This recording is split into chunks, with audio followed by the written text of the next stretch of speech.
నూతనమైన కృపా నవనూతనమైన కృపా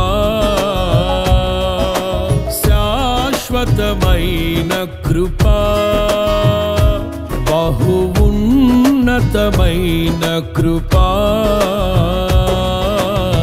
నిరంతరం నాపై చూపినా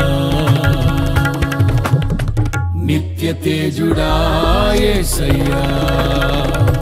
నీ వాత్సల్యమే నాపై చూపిల్చిన నీ ప్రేమను వివరించనా